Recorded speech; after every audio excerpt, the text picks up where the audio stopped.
Fans certainly had a lot to cheer about while watching Super Bowl 59, and the town of Odebolt, Iowa, even more so as they cheered on their hometown kid, Cooper DeJean.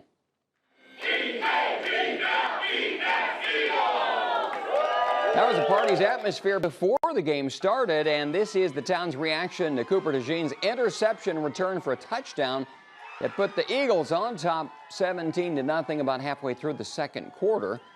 Ahead of the game, we really should show that highlight, shouldn't we? Ahead of the game, KTIV caught up with members of the Odebolt community. We've seen him do some amazing things from high school to college to the Eagles now, and not too many of us are surprised that he's where he is. In high school, he played basketball and football, and he ran track. He set and broke all kinds of records, and he did the same thing with the Hawkeyes, and now, of course, he's had an incredible year with the Eagles, and the whole town is just going crazy. Since getting drafted to Philadelphia, DeJean has managed to make Eagles fans out of some longtime Chiefs fans in Northwest Iowa. I've always been a Chiefs fan my whole life, and they've done great lately. Love it.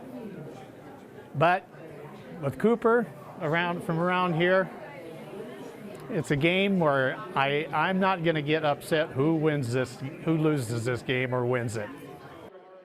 Well, it was the Eagles who won at Cooper DeJean. The Eagles and the town of Odebolt celebrated into the night as the Eagles defeated the Chiefs and end the season as Super Bowl champions.